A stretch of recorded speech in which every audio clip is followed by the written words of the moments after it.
If I had to design a new state order from scratch, I wouldn't change much in today's system. What would be important for me is a working separation of powers with a truly independent judiciary. And here in Switzerland, this is what we lack today. The judiciary is intertwined manifold with the legislative and the executive. There are obvious problems resulting from that. The litigants don't believe in the fairness of the judiciary, which results in people criticizing and mistrusting the rulings. The judiciary is perceived as an extended arm of politics and authorities, and the litigant it's not possible for a litigant in today's system to trust in the rulings, which is actually a basic necessity for a democracy. Because it's the political parties alone which decides who is going to be a judge at the highest federal court. However, we have a lot of rulings which are respected by the litigants because they correspond to the law and the sense of justice. This is the case not because of the system, but no matter the system, despite the system.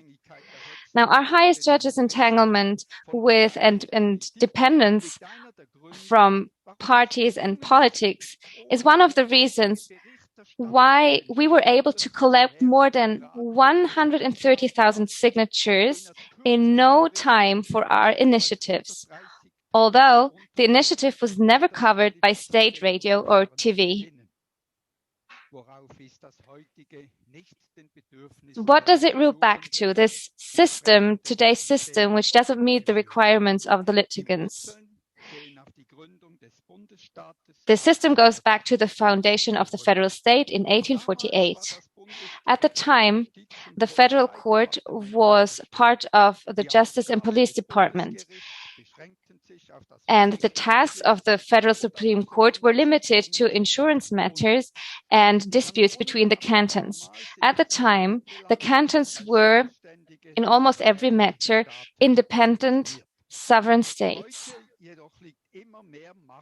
Today, however, more and more power is centralized in the federal administration. The area of responsibility of the Federal Supreme Court, which was once restricted, has changed dramatically. The federal courts and the federal public prosecutor were very quietly turned into an instrument of the parties and their policy. So if a judge doesn't rule according to party values, he shall not be re-elected. This leads to an increasing loss of trust. And I think that the success of our judiciary initiative is a proof for that. If we vote for the judiciary initiative, it would be a remedy for the shortcomings which have increased in the last decades.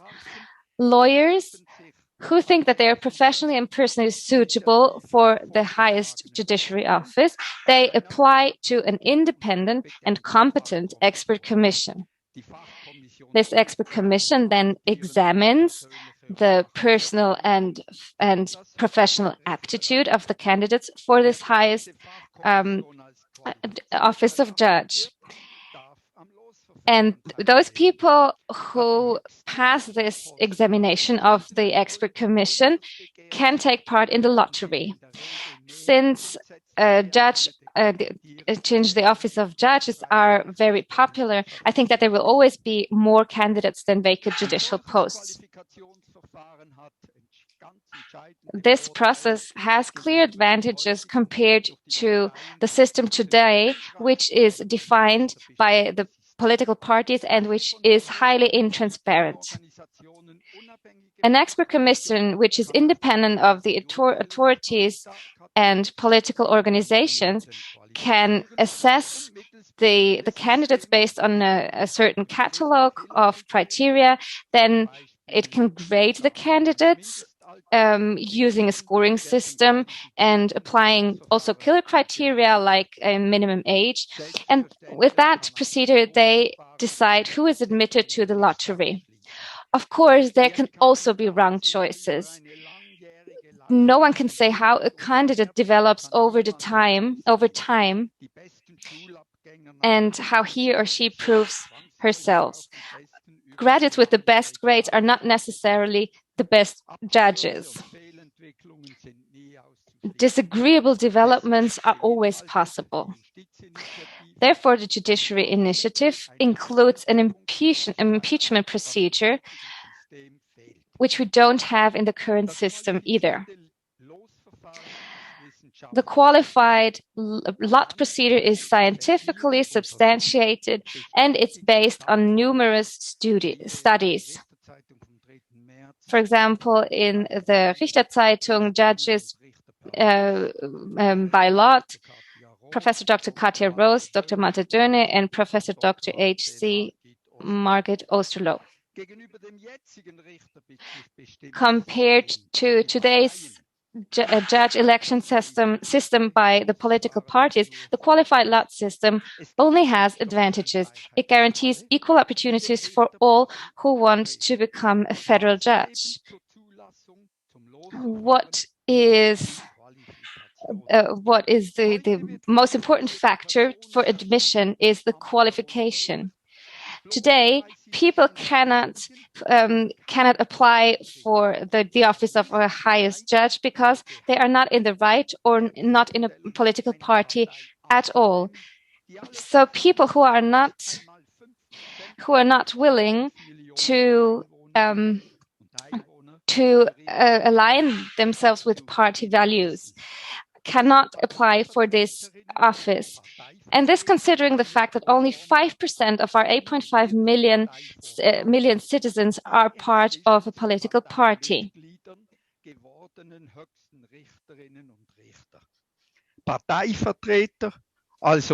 So the judges here are necessarily part of members of a political party.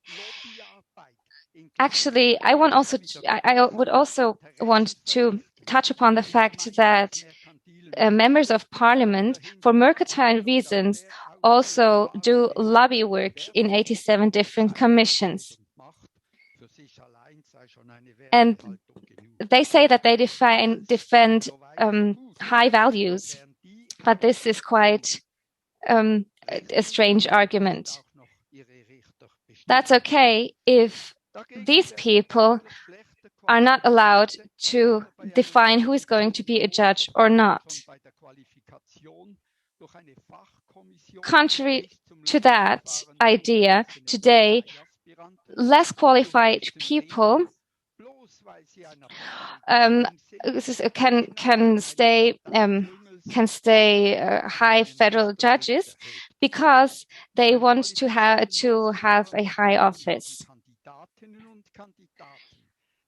When we apply the qualified lot procedure, it makes sure that those who don't succeed in the procedure don't lose their face. There will be other opportunities where they can stand for election again, even if it didn't work the first time. The result of the system is that people stand for election which otherwise wouldn't do so. This is particularly true for women, because today there's a large disproportion between the number of female lawyers and the number of women in the Federal Supreme Court. Particularly women, but also other outstanding lawyers are just not ready to be members of a party because they want to stay independent. This is why experienced, free lawyers are underrepresented at our laws. As I mentioned before, the qualified lot procedure means that candidates can stay for election several times. The candidates which were positively assessed by the Commission stay in the pool. Therefore, the qualified lot procedure increases the potential to attract competent people.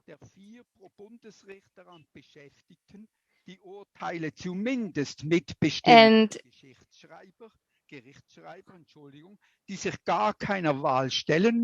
And then I would like to touch upon the fact that we have judicial clerks which actually work at the Supreme Court but were not elected.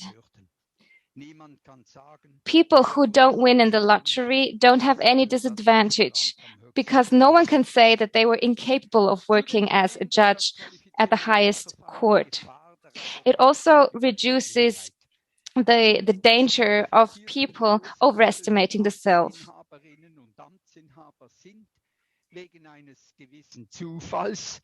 Because the office bearer, the ones who won this office, are less subject to the danger that they overestimate themselves and misuse their power. The qualified lot procedure also breaks up old boy networks, prevents corruption, and improves the relationships between rival groups at the courts or in parliament because everybody has the same opportunity. If our people vote in favor of the judiciary initiatives, our federal judges are still allowed to be members of a party. But the difference to today's system is that the lawyers at our highest court don't necessarily have to be members of a party to get an opportunity at all to work at the Federal Supreme Court. And if they are part of a party, and if they officially represent certain values, they don't have to change this appearance and values to get to be able to work as a judge. As I said, only 5% of the Swiss population are members of a party. So it is also very strange to say that the appointment of judges according to the relations of the party doesn't actually represent the people. I think that you can say that today the parties actually sell posts which don't belong to them. So the first condition to get a post at the highest office means that future judges have to commit an illegal act. To put it bluntly, you could call this receiving stolen goods. And since they have to stand for re-election every 6 years, today's practice is a system of like a leasing business. And the fact that this tradition has existed for many decades doesn't mean that it makes it legal. The qualified lot procedure makes sure that candidates for the highest court cannot be politically planned. So parties cannot plan to bring their own candidates to office. Because today, since political parties can plan that, the judges turn into an extended arm of the parties in executive and legislative. So the qualified lot system rules out the possibility that only those who have done the best party work and political networking are able to run for the office of federal judge, and that they get that as a reward, but lack professional skills. And this qualified lot procedure also makes sure that federal judges don't align themselves with their party guidelines before they pass their rulings. It is should be impossible that parties assess their judges according to whether their rulings correspond to the party line. It should also be impossible that federal judges have reporting obligations from their parties. And to put it bluntly, you could call that performance reviews. The qualified lot procedure also makes sure that there is camaraderie with like-minded judges within the court, and so-called collegial coordination with cantonal or federal lower instances. What is impossible for a constitutional state is what is a practice, but which is not allowed by our constitution, the part-time judges. They are not actually qualified and use the title federal judge and its advantages for their private business. Even if they are very diligent party members, this is simply advertising their own law office. Of course, many a lawyer would like to buy at the age of 27, which is very common in Switzerland, a federal judge office or federal judgeship at the price of 20,000 francs a year. The mandate gets from third parties, and the network he or she obtains are worth its praise. Of course, it is to no one's surprise that the political parties don't support the judiciary initiative. No one wants to relinquish their influence, and no one wants to voluntarily renounce a reliable source of income. It is also to no surprise that the Justice and Police Department disqualifies the Judiciary Initiative as non-traditional. Not everything that looks back to a long tradition is necessarily good and right, but this is something they haven't understood yet in our federal capital. I think that neither the parties nor the Justice and Police Department can actually argue what the advantages of today's systems are compared to the qualified lot procedure. I was considerably appalled by the argument from Bern that they don't want random rulings. As a matter of fact, they admitted that they want to keep influencing the rulings, that they don't contradict the values and opinion of the executive power. So if we need to talk about the danger of random rulings, this only shows how depraved and corrupt our system has become and how unrestrained the power of the executive has become.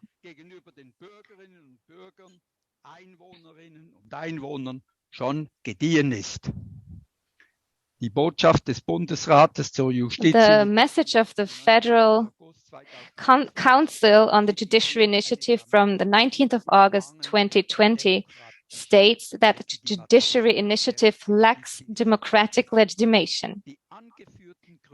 Their arguments are flimsy. Let me put it that way. If there was no democratic legitimation, the Judiciary Initiative couldn't have been admitted by the federal bodies. To admit this initiative and then to kill it factually with a flimsy argumentation saying it has no democratic legitimation is dishonest, untrue, and unworthy. If they are really concerned about democratic legitimation and don't just use this argument as a killer argument, we need to read the paper of Professor Cechnak. He showed years ago that the democratic legitimation cannot be ensured by parliamentary elections or by elections by the parliament. Democratic legitimation of judges is given through the law and the constitution. And this democratic legitimation is strengthened by the qualified lot procedure, contrary to today's system.